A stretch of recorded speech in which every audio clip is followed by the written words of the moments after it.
your energy and ascension forecast for Sunday, October 8th to Saturday, October 14th.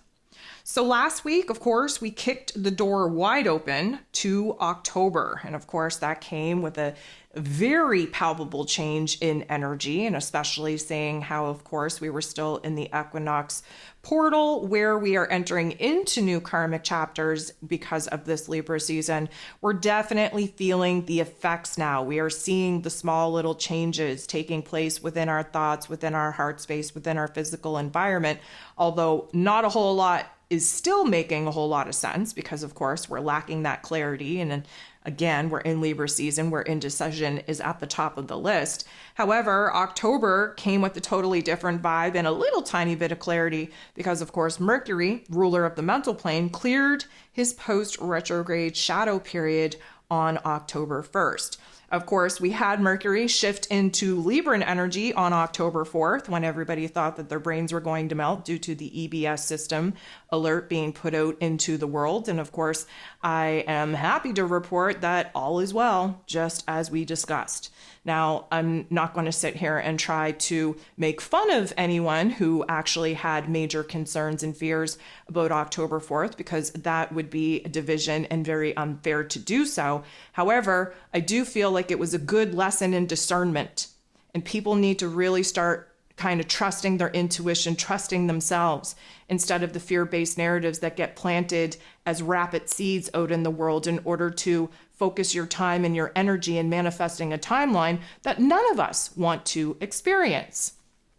So we did have this opportunity to kind of get a little bit of clarity on our heart space and on our head space as well, because of course we were in the final days of Venus clearing her post-retrograde shadow period that of course will come to a full stop ending on October 8th when she moves into Virgo energy, which means that this was the last week in order for us to kind of sit and stew in this Leo energy, the heart and soul of the zodiac that we've been sitting in since June. A lot of heart activations, a lot of things to unpack, a lot of breaking down walls, if you will, to get real and raw and vulnerable with ourselves, to reevaluate who and what actually means something to us, who it is and what it is that we actually value and prioritize in our lives. And of course, very revealing on what it is that we need to do now to make the changes and transformations that we're hesitant to make, but that we need to make in order to redesign, restructure our physical realm so that they're stronger, more safe, more stable, more reliant, and more supportive of us kind of creating happiness and joy in our lives where we have been lacking. So that leads us into this week. Yes, Venus will be moving into Virgo energy on the 8th. There's an astro forecast out in order for you to get the full story on what that is supposed to be about. Definitely getting logical and practical with our heart space, with our affections, if you will. We're definitely going to gain a lot of clarity. We're going to have an opportunity to make small, little, tiny adjustments in our physical realm according to what has changed in our heart space. We also have Pluto, the great transformer himself, going direct here on the 10th. This is going to be a major change, major transformation in the energy, especially seeing how when Pluto went retrograde back in May, that kind of stunted out the amount of change and transformations that we were able to make in the outer realm, because of course, when a planet is retrograde, that energy is an internalized situation, which means that there's been a lot of growth, a lot of transformation, a lot of boss ups in our inner realm. We've been working on ourselves. We've been opening up our heart space, opening up our head space, identifying where the pain and the trauma, the old cycles still have us blocked and restricted from really feeling like we're in control of our lives. A lot of the quote unquote bad things that have taken place and transpired, we didn't really do much about. We just kind of sat back and kind of took it, if you will. Now, with Pluto going direct, not only are we going to have the opportunity to make some changes and transformations in our physical realm for us to boss up, for us to take our power back, for us to tap into that creator energy, but we are also going to be in a situation where we get to exert and express this new version of self, little by little. Considering the fact that we're still in Libran energy and we're not breaking out of this cocoon fully and testing out our new butterfly wings until Scorpio season hits, we are going to see the very slow process that these outer planets take as they adjust to a new direction. Fun fact, again, coming direct at 27 degrees in Capricorn energy, that's the exact degree that we were at coming into the year, which means that there's a lot of reflection, a lot of reevaluation, especially considering where it is that we thought we would be at this particular point in the calendar. This is going to be a major change and transformation, not only in our individual lives, but on the greater, grander stage, on the greater, grander collective. And only days after, on the 12th, we have Mars, the god of war, ruling over our physical energy, our drive, our passion, our desire, even our anger, move into his rulership in Scorpio energy. First of all, we're going to be super happy to get out of this Libran energy that he absolutely hates to be in. Nobody likes to be stuck on the intellectual battlefield, not able to make a decision or able to take action in any kind of way. We're definitely going to be moving into the feels. Scorpio energy, a fixed water sign, is here to stabilize where it is that we've been off kilter, out of balance, out of whack. Because the Scorpio energy is deeply emotional, highly intuitive, super passionate and intense, we are definitely going to see a major, I'm going to say, activation within us on what it is that we have to make moves on, what it is that we know to be true, where it is that we are bringing new passions, new desires, new creativity, new wants, new needs into realization.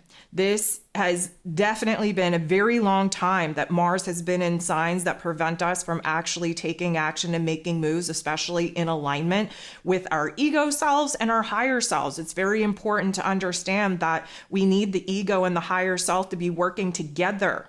Again, understanding what we have to do for survival, for our passion, for our purpose here in this egoic realm of these physical meat suits, but understanding that that direction, that energy actually stems from our higher self, our soul, our spirit. Mars definitely going to have a major impact on our energy levels, on our passions, on our desires, and you best believe that we are willing to flip tables if need be, because anger can sometimes be a very powerful force acting as a catalyst for major change. And of course, this week we have Friday the 13th, a beautiful, beautiful, lucky day. And if you think otherwise, I'm sorry that your mind has been tainted and misconditioned by the narrative. 13 is the natural number of the lunar cycles of our calendar that has been absolutely buried under this capitalistic agenda. We have to understand that the number 13 has been kind of, I'm going to say, demonized and created a fear-based narrative around so that we don't understand how powerful the number 13 actually is. And seeing as Fridays are ruled over by Venus, you best believe that we are in a very beneficial time to attract new passions, new desires, especially where relationships and money matters are concerned. And of course, we are blessed with this very, very lucky day prior to the new moon solar eclipse that we will be having on the 14th. This is taking place at 21 degrees in Libran energy. This is going to be a doozy of a time, may I just say. And because we are now moving into the eclipse energy, we have to expect the unexpected. This is a wild card energy. We're not in control. The universe is going to sort us out and put us on the path that we need to be on.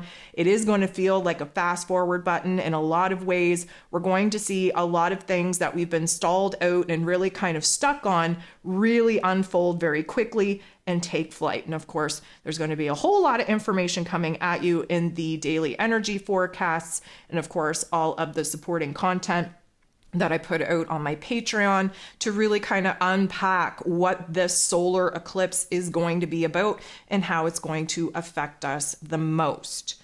So with that out of the way, let's just cover a couple of homework issues before we jump into the Ascension symptoms of this week. First of all, I just want to thank you. I want to thank you for being here. I want to thank you for liking, for sharing, for commenting, for dropping emojis in the comment section. That's all helping the algorithm. I want to thank you for the love, for the support, for continuing to show up, not only for me, but showing up for yourself.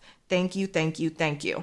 I want to thank you for those of you that went ahead and downloaded your October zodiac forecast, mostly because you're taking the initiative to kind of get ahead of the energy and understand how it is that it's going to affect you and what it is that you can do to be preventative in some of the not so nice aspects really impacting the energy over the course of the month. And of course, when you help yourself, you're also helping me. And the support, the love is greatly appreciated.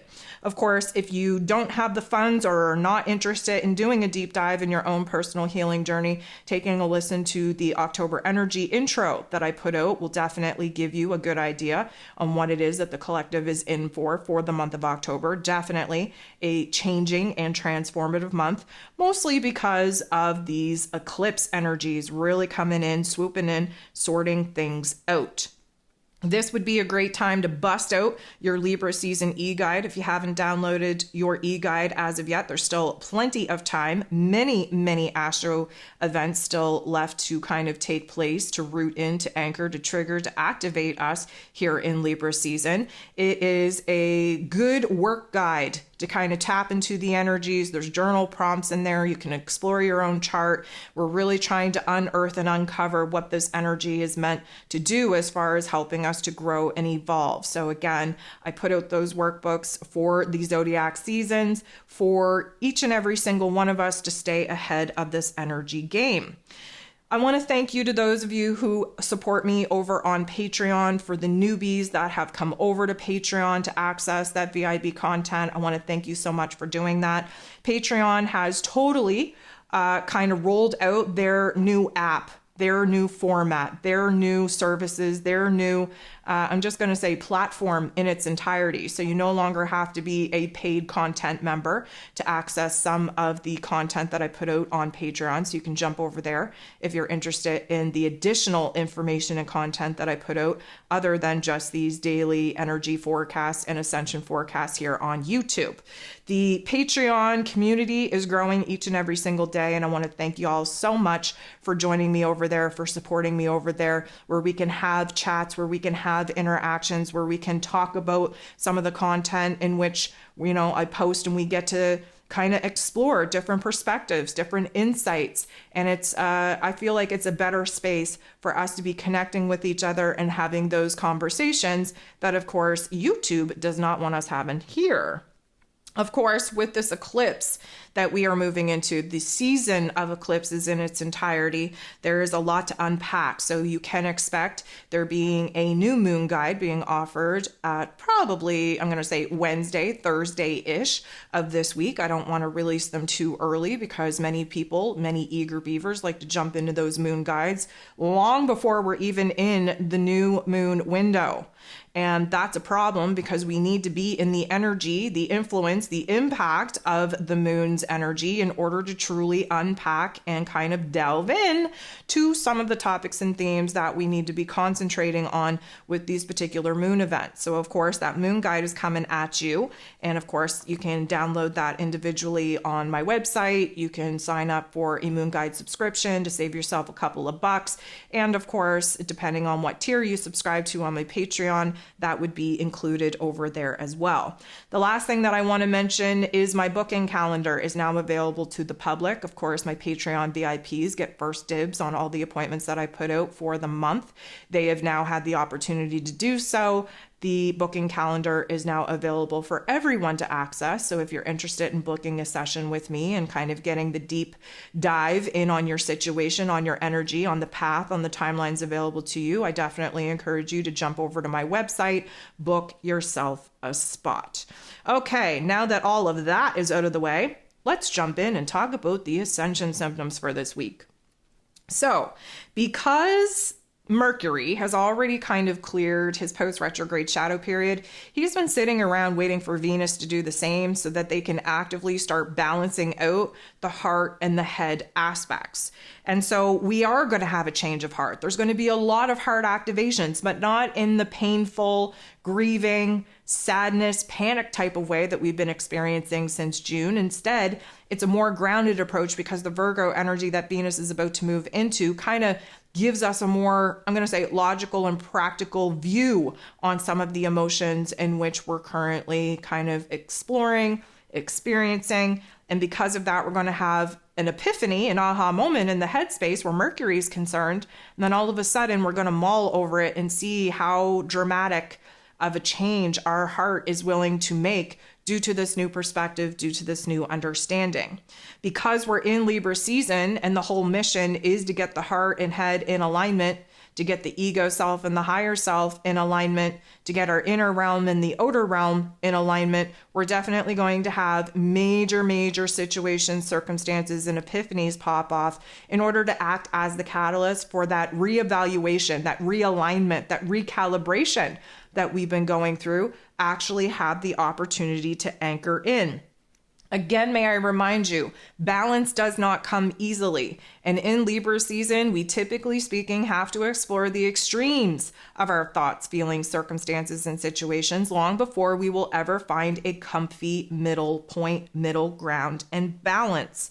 Again, indecision is at an all-time high, and the amount of pressure that we're putting on ourselves to figure everything out is not helping the state of just being, just acting as the observer, taking in the hints and clues of our thoughts, of our feelings, of the situations and circumstances popping off in our external realm. This is a time where we need to kind of step back from putting so much pressure on ourselves, step back from just, wrecking our brain and wrecking our heart space, trying to figure out what it is that we need to do from here. And instead, just be. Breathe and just be. Observe what is coming at you from your inner realm, from your outer realm, connect the dots, and that is how clarity will take form.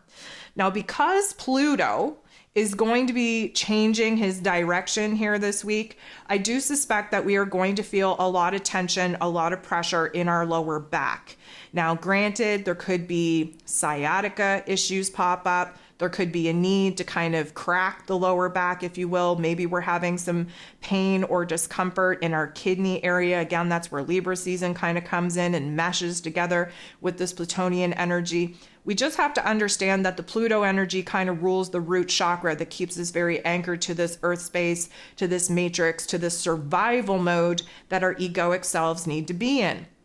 Because of this, the lower extremities that we hold fear in, because of course we hold fear in our kneecaps and our ankles and our thighs and our hips, because our feet are what needs to actually make the moves, to take action, to move forward in life. And many of us are on the cusp, on the precipice of knowing that we have to kind of change direction, change our pace, change our, I'm going to say, orientation to the path, to the plan, to the strategy that we're currently confused about, but are piecing together. And therefore, all of this energy is going to be kind of trapped in our physical body. That's what gives us the Ascension symptoms, is emotions, thoughts, energy that's trapped in the physical form, trapped in our cellular memory, and therefore we don't know how to get it out. We don't know what to do with it.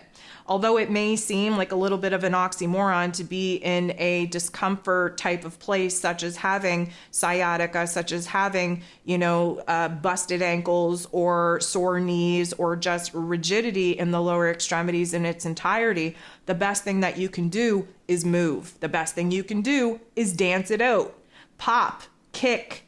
We have to get that energy moving. We all have energy meridian lines in our physical body, and we do have to do our part to make sure that we are keeping those meridian channels as open as possible. That's how the energy is going to work its way through. That's how we're going to lessen the pain and discomfort in those particular areas of our body. And, it's going to manifest in different ways depending on how aware you are of your current struggle, of your current hesitation and resistance to actually move forward, where it is that you're being called to boss up, to take control of your life in a different way, and where it is that you're a little bit hesitant to do just that. Many of us not having the clarity that we need in order to feel as confident as we need to feel to make these changes and transformations in our lives. And again, this particular whole Libra season is really about stepping back and acting as the observer and taking the hints and clues and seeing in which direction, the guidance of the cosmos is actually pushing us in. Of course, we're not going to have control once we get into this eclipse window, and therefore a lot of the fears and doubts and insecurities are going to come up in people because we've all been programmed to have control issues. So again, when you feel the tension coming in your lower back and in your hips and in your legs, and maybe there's tremors, maybe you're not feeling safe and secure and stable in your footing, take note of that.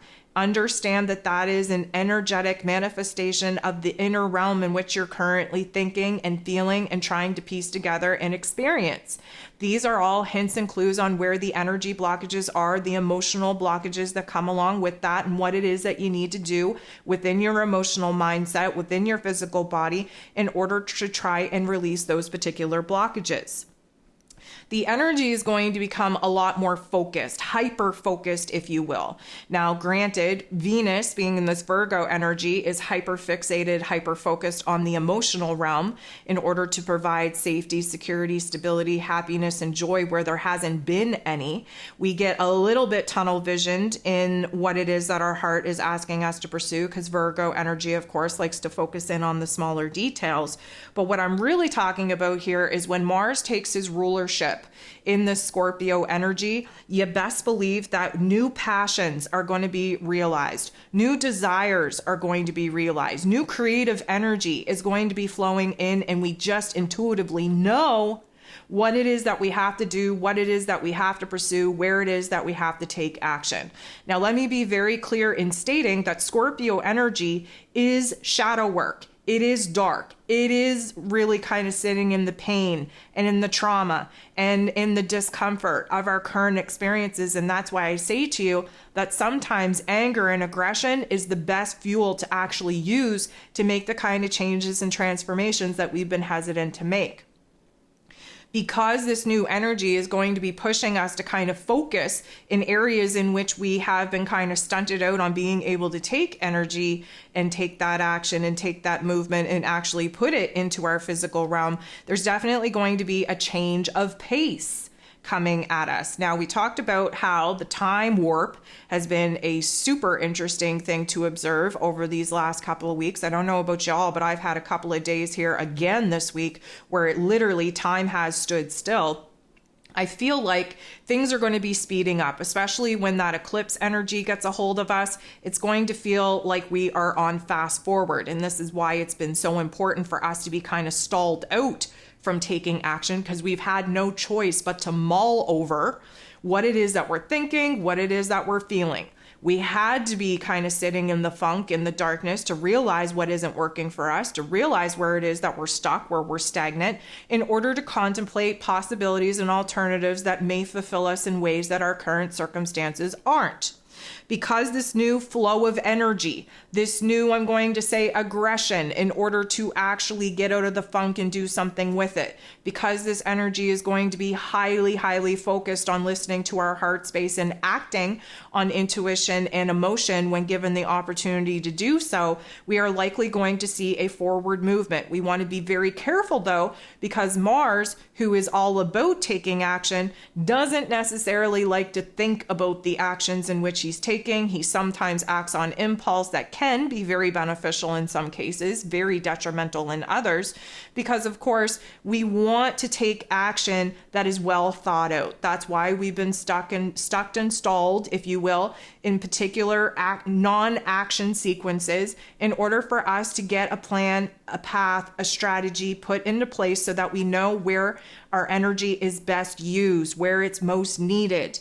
This is a time where we want to avoid acting on total impulse, especially if it's a new idea that we haven't contemplated, a new reaction to some of the outward stimulus that might be coming our way. We want to make sure that we're taking our heart and our head with us, which means that our heart and our head have to be in agreement before we engage the physical body to take action, to make moves on the things that we're looking to pursue. Now, our intuition has definitely doubled down, if you will. We've had new psychic abilities come online, especially seeing as we entered into this new karmic chapter. Many people have reported that they're having more intense dreams, that their intuition is giving them glimpses and visions of what they believe is the futuristic path for them. We have a lot of people picking up on different sounds, different, let's say, orbs. As far as the central nervous system goes and our sensory system goes, we're all jacked up. We're more hypersensitive now than we've ever been.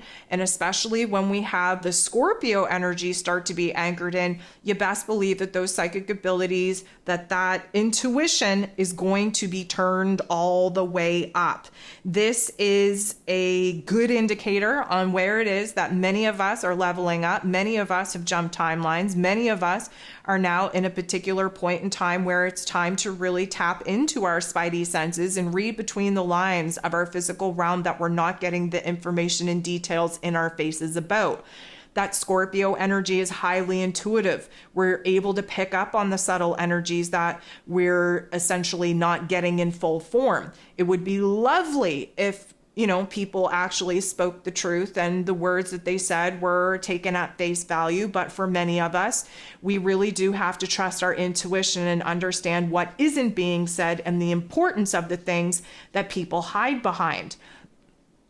The Scorpio energy is going to be super, super revealing as far as seeing the truth of the matter, the truth within ourselves, and the truth that people are coming at us with. So although the Scorpio energy is going to be highly transformative, and again, just a reminder that we do shadow work in this Scorpio energy, we're definitely going to be feeling the darkness. Now let's just consider the fact that we have the god of war, Mars. We have the god of the underworld, right? Pluto. Really kind of coming alive and aligning with a new energy, a new frequency, a new vibration, just days prior to the new moon. Now, even if this wasn't a solar eclipse, this is still going to be dark. It's going to be uncomfortable. There's going to be a lot of discontentment. Why? Because a new moon is the dark phase of the moon. There's no light. There's no illumination in the sky. We have to sit in the darkness, sit in the funk in order for us to use our intuition on navigating what it is that we are and are not willing to tolerate or experience from here on out. Because this is a solar eclipse, there is a tendency where something is added to our lives. Now that may be perspective, maybe creative force energy, maybe a new passion, it may be new anger. In the realm of Libran energy, all of these things are likely going to highlight where there are relationship issues, where the dynamic is not as stable and balanced as we would pretend to want it to be. And at 21 degrees, this is mostly an ending and a closure of the last 2 years, as much as it is clearing the space for a new beginning to actually be born where the relationship balance factor is concerned. But of course, we have to create that space before we can get to building. That new moon energy is always dark. It's very uncomfortable. We are likely going to see very low physical energy, but high potency inner realm energy, which means that this could come in the form of anxiety, of anticipation, of jitteriness, of nervousness, of worry. Again, physical body kind of low on energy because there's a whole lot of weight being put on our shoulders, so to speak, in order for us to realize what it is that we no longer want to carry. And again, because we're in eclipse energy and we have to expect the unexpected, there's going to be, again, considering the scales that we're currently trying to balance, a whole lot of weight and then a whole lot of light. A whole lot of emphasis on what it is that we don't want, a whole lot of emphasis on what it is that we do want. That's how we find the sweet spot. The inner realm, I think, is going to be a high energy. I don't know that it's going to be a high positive energy. I would hope that for us, but it's just not realistic in a new moon solar eclipse to actually expect to feel good. I think that we always have the time, the opportunity to create something good out of something bad. But to be real kind of raw and honest with you guys, the new moon solar eclipse is blocking the sun, blocking that life force energy. We are going to be sitting in a new layer of darkness through this new moon solar eclipse that we haven't experienced in a very long time. So it's definitely going to highlight for us where the scales are out of whack, where there is a funk, where we are experiencing pain and trauma and darkness. And from that, we will be building a beautiful framework on how it is that we're going to balance these scales out and create something good out of something not so pleasant.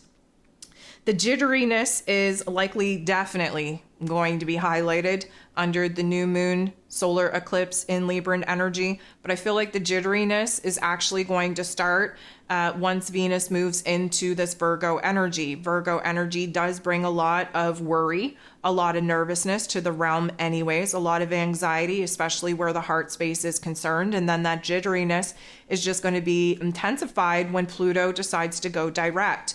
That's even more so going to be amplified when Mars decides to move into his rulership. It's almost like he's, banging at the gate, waiting for the gun to go off so he can start this race.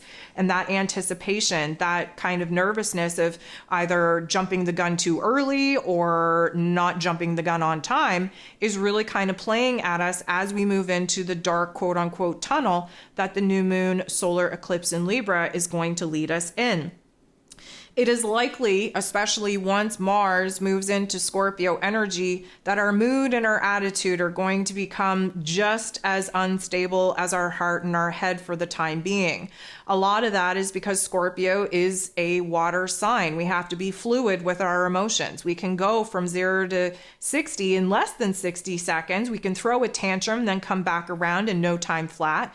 We are very deep, we're dark, we're intense, we're probing. We have the detective hats on. We're looking to flip tables and unearth rocks and stones in order for us to be exposed to the hidden realm of what it is that's going on under the surface of our awareness. Again, that Scorpio energy is very transformative, and we go through transformation by examining the dark and by really kind of putting us in a situation to turn that darkness into light. Mars, who wants to take action and is so excited to be able to take some action and make some moves where change and transformation is actually going to manifest and be realized, again, just kind of sitting at that gate, waiting for that gun to go off to get out of the intellectual battlefield that has had many of us kind of all over the place, trying to gain clarity, but actually finding that the more questions we ask, the more confused we actually get. As far as the, let's call it, physical symptoms go, there's going to be a lot of dry mouth, and that funky film that comes and goes very frequently on our tongue, on our teeth, where it makes us feel like we're wearing, mini sweaters on our teeth, and where we can't seem to cleanse our palate at all, and where there's just, this overwhelming thirst. That is likely going to be a major, major thing this week. And I think that with all the moving planets and all the moving energies and not being able to truly establish, a safe place or a stable place or an understanding type of place here this week, with all the planets kind of doing the do-si-do and changing their position, I think that we're really going to notice a lot of the thirst, the hunger issues. I don't know that we're going to have nausea as much as some of the transits in which we've been in, but I want to just say that the heart flutters that can act as both heart activation and as a digestive issue. There's going to be a lot of the heart flutters. Maybe I should describe it in the way of, when you're in an elevator and then, you're kind of going down and then your stomach kind of drops. It's that type of sensation that I think that we're going to be experiencing, especially as we get into the depths of this week. Now, I feel like congestion is still a thing. Many of us experiencing that in our sinuses, having a lot of head pressure, sinus pressure, if you will. A lot of that is just because Mercury, ruler of the mental plane, is really trying to find a sweet spot of clarity, of direction, of information, and we're really not coming across it as fast as many of us would like. The congestion is also a part of this recalibration that our physical bodies are going through, adapting and adjusting to these new energies that we just jumped into in Libra season with that equinox. And because of that, we're feeling the phlegm, if you will, mostly in our head space, but I wouldn't be surprised if there's some, again, coughing fits or, just chunks of phlegm coming up from the rattling, if you will, of trying to get the weight off of our heart space. Now, again, that can be a heart activation just as much as it is a throat chakra clearing, because of course that phlegm's got to come out somewheres. But when you talk about your heart space and when you talk about your head space, what meets in the middle is your mouth. So we're having a lot of energy in our mouth. That is the throat chakra. That is why, again, we're going to have this like funky film in our mouths, on our tongues, around our teeth. This is why we're going to go from, all that thirst that we've been experiencing, why we're going to continue to have dry mouth. I feel like we're going to be in a situation, we've had this a couple of times, but this is trying to get our heart rhythm back. You know how we've been going through fits and periods of time where we're trying to really focus on our breath work and really kind of maximize and expand the amount of air that we're actually able to hold into our lungs. And sometimes that sensation is, constant yawning, trying to get that satisfaction in our physical bodies, or it could be just trying to take a deep breath that never seems to be adequate enough. It doesn't seem to be content in our physical bodies. There is going to be a adjustment to our breathing. Now, I'll share a little bit with you. I really feel, because I know I've been experiencing this already, I feel like there's going to be many instances where we're choking on our spit or we're choking on our words. And again, that is a throat chakra activation, because we're in this communicative state of trying to say the right things and charm people in the path and direction in which we want to see them kind of go in. This is all Mercury and Libra vibes, which is a little bit shallow. We're masking the actual truth of what it is that we want to say. We're kind of saying it in the most polite way that we could possibly say it in. We are choking on our spit, choking on our words, because they're not as real and raw and authentic as we need them to be, essentially. I think that between the heart and the head, that's likely where we're going to see the most physical activations take place, especially in the head space. I think that there's still a lot of dizziness, still a lot of euphoria. It is, especially in eclipse energy, going to feel very much like we live in a snow globe and the universe picks up the snow globe and gives us a good shake. We're not really sure where those little fake snowflakes are going to land. It's very much just a kind of wait and see type of game that, of course, we won't really adjust to or be realizing until we move into November. So, over this past week, we've had a lot of itchiness in the scalp. That's the energy coming in from the crown. We've had a lot of dysfunction with our hair, people with oily hair having dry hair and vice versa. Our hair is our antenna, our connection to the outside world. So of course, we're having painful patches of hair as well. You may be losing hair. You may be seeing a change in your hair color. There's still going to be a huge influence on the changes in the headspace and the physical nature of the itchiness of our scalp and the changes in our hair and the texture and so on. As we kind of move through and establish this new karmic energy, and we try to find a new stable kind of grounding point where we're receiving energy that isn't as disruptive to our physical form as it's been in the last couple of weeks. I know we talked about time, but I do want to spend a little bit of time talking about time. So again, when we jump timelines, which we did when we entered into Libra season and we had the equinox kind of kick off, it felt like it was revved up. And then all of a sudden we hit this, I'm going to say, line where it suddenly slowed down and it was at a snail's pace. And then we had a couple of days where it was equally just as fast as it was slow. And then I feel over this past week, in my own current experiences, it was more slow than it was fast. Now, because we are moving into a whirlwind energy that the eclipse energy always kind of creates for us, it is going to feel like we're on fast forward. We will be losing chunks of time. There is going to be a gap in our memories where time is concerned. Suddenly, you're not going to be able to recall situations and circumstances of your past, of your childhood, of, what happened last week or what you ate yesterday. Again, this is kind of the defragging that needs to happen to our operating system in order to free up the memory banks for new information and downloads to actually have a place to anchor in. So we are going through, let's call it the MIB memory flash wipe thingy that they use in those movies. And we're really trying to unpack a lot of the information and details that were very kind of important to the old version of self and the old constructs of our reality, and where it is that that information is no longer relevant, coming into a new timeline, coming into a new version of self.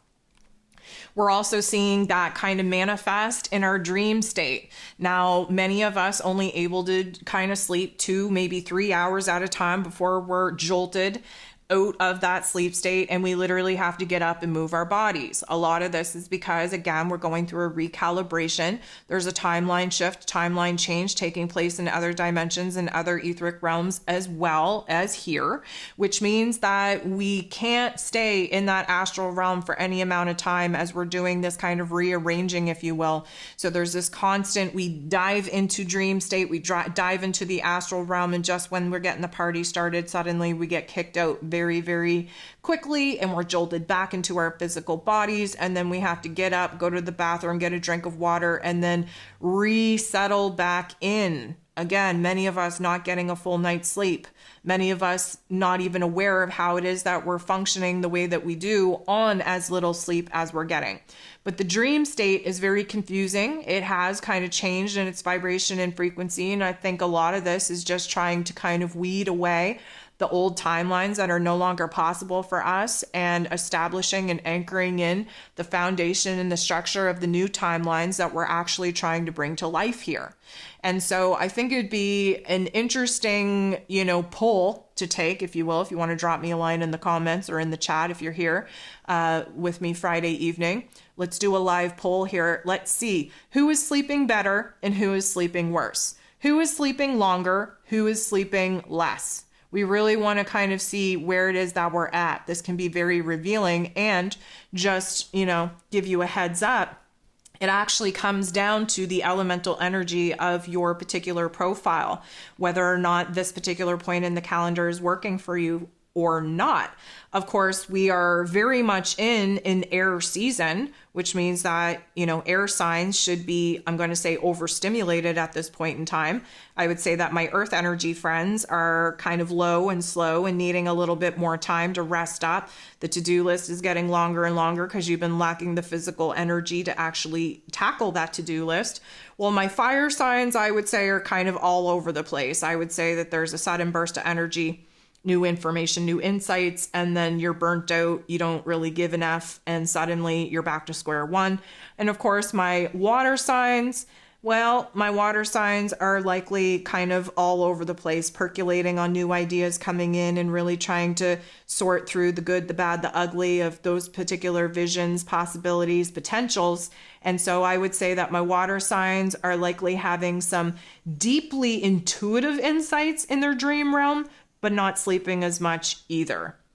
So of course, it's always very important to understand your own elemental energy profile, and in comparison to the energy profile of the here and now, to see how you're either being supported and encouraged for growth, or you're being kind of triggered and activated to take a rest, take a breather, if you will, take a particular time out. Time, again, here we're talking about time yet again. Anywho, the last thing that I want to talk about, I know I briefly talked about it here in the intro about this whole October 4th thing. I really, as I kind of expressed to my VIPs over in Patreon, I'm really quite concerned about the collective at this point. It baffles me how many people were actually wearing, tinfoil hats or wrapping their phones in tinfoil. It baffles me to kind of take in how many people actually thought that turning off your phone was actually going to prevent whatever it is that you thought was going to happen. It's very concerning to me that the fear-based narratives and the seeds of distraction that, of course, the global collective dark agenda puts out there in the mind hive's eye, they're actually still working. And that's very concerning to me. I think that we all have to understand where it is that we have to stop listening again to the outside world and really build that relationship, that trust, that I'm going to say connection with our higher selves, with the spirit realm, with the universe around us, so that we're not falling victim to these fear-mongering narratives that are going to keep coming. This is the dark agenda's a way of really planting some not so nice seeds in the hive mind of the collective in order to see whether or not they still have power. And it's amazing to me how much anxiety and how much fear can actually be created just by these little types of events. And I understand that there's movies out there with similar, timelines, similar concepts that, are movies. But at the same time, I think we need to understand that it is a dark force agenda playing out that is very not nice, and definitely something that we are constantly having to work against. But at the same time, they need us connected. They need us all connecting and talking with each other, because that's how they're building their AI hive mind. So like in the parameters of understanding how much they need us, they need our interactions, they need to know where it is that our focus is. It would make no sense to disable communications, to totally shut down the internet, to divide us from being able to communicate from each other. It would make no sense, because that doesn't further their agenda. So it's for these reasons that, like, I don't know, I feel like sometimes, more times often than not, the collective is lacking common sense. And it just feels like we, through this particular point of awakening here, should be at a point where we understand these narratives, why they're being kind of planted, if you will, and we should be able to flip away from giving any time, energy, or attention to these types of narratives at this particular point of the healing journey. And so, I did find it super concerning how many people were asking me about my thoughts about it. We're talking about, the doomsday potential of such an event, scrambling the minds of the Jabberwocky people, like just conspiracy theory upon conspiracy theory. And you know what? I'm a conspiracy theorist, and I think most of us are at this point. And when you are a conspiracy theorist and now looking at situations and narratives with complete disbelief of how people could even believe this to be true, it is an indicator on where it is that we're at in the tipping point of getting the collective on the right narrative, in the right energy, with the right focus. It's very concerning to me that the majority of the collective continues to fall victim of these fear-based doomsday negative narratives and timelines that, of course, we have already collapsed. So I just want to kind of put that out there, because I had many people kind of reach out on October 4th when, the EBS alert came to pass and said, oh, I'm still alive. My brain still works. It's all good. Communication's still working. Internet's still working. What happened there? Why didn't anything happen? Well, because nothing was supposed to happen, So I felt the need to talk about it once again. This will probably be the last time that we address this particular topic until they plant another seed of just confusing dysfunction for us to talk about, hack out, and kind of override as far as the narrative and timelines go. But I just wanted to say that I'm very happy to be on this side of that particular event and to basically see that all is well in the world. And hopefully y'all can see that too. So guys, I think that's all that I have to kind of talk about and rant about here this week. Of course, there's going to be lots of highs and lows this week. The teeter-totter system of the scales in which we're trying to balance are definitely going to get a workout this week. I am going to encourage you to take advantage of all the content in which I put out there so that you can get a real good grasp on how to ground in, anchor in, and kind of wade the storm, if you will, that is going to be coming at us through this week as we enter into eclipse season. So, of course, I thank you so much for tuning in. Thank you for the love. Thank you for the support. Thank you for showing up for me. But mostly, I thank you for showing up for yourself. I'm sending you tons of love, and we'll talk to you soon.